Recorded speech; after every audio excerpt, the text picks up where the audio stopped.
What happens when we take a look at Nigerian women through the lens of news headlines across history? Well, things get interesting. So you know how society has always tried to fit Nigerian women into the same narrow box. The soft-spoken, dutiful homemaker who keeps the household in order like her entire life depends on it. That's why you usually hear people say that modern women aren't built like the ones from the so-called Tudor days. But truly, when we take a look at history laughs at that tiny box. Because Nigerian women have always stepped outside of it. They've always shaped their own lives, they've made their own choices, and landed in news headlines in ways that truly showed the full range of their experiences. So what happens when we take a look at Nigerian women through the lens of news headlines across history? Well, things get interesting. So let's begin in 1994. 4 armed robbers cornered a housewife in Lagos, demanding for her car. Now, most people in this situation would panic, maybe even scream for help, but she did not. Instead, she said, "Take the car, but let me carry my baby and my bag." Inside that bag, there was a shot machine gun. And before the robbers could even process what was happening, she emptied the entire gun on them. The 4 robbers dead. Her car was slightly damaged, but it was still hers. And when the police arrived at the scene, it wasn't to give her a medal, but to ask where she got the gun from.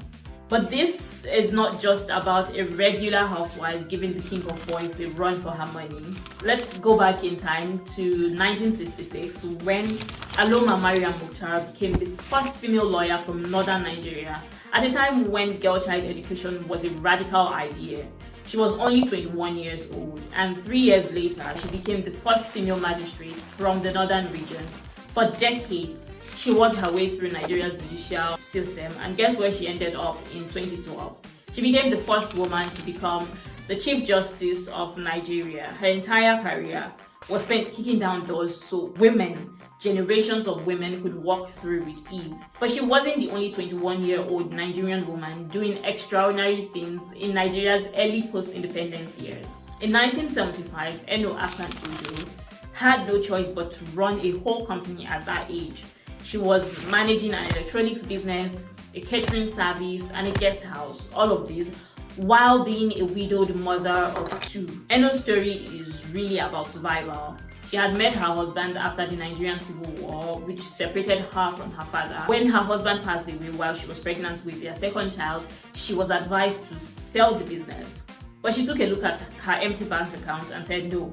She had 2 kids to think about. And within 5 years, she expanded the business. She grew its capital tenfold to 300,000 naira and launched new divisions.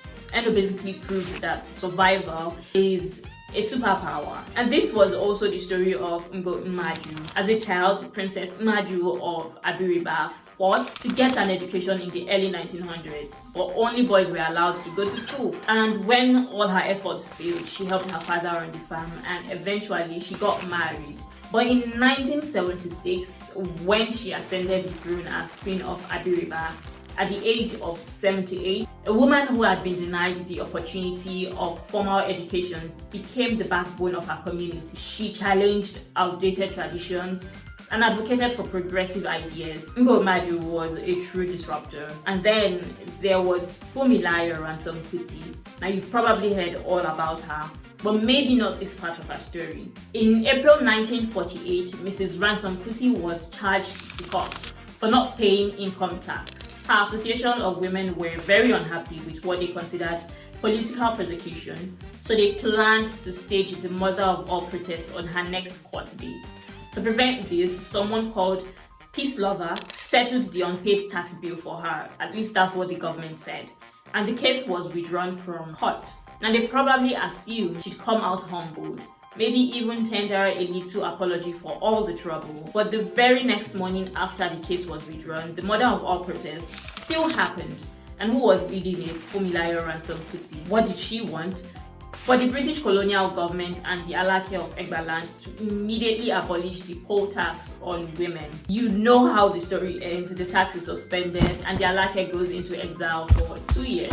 But that's the power of Nigerian women.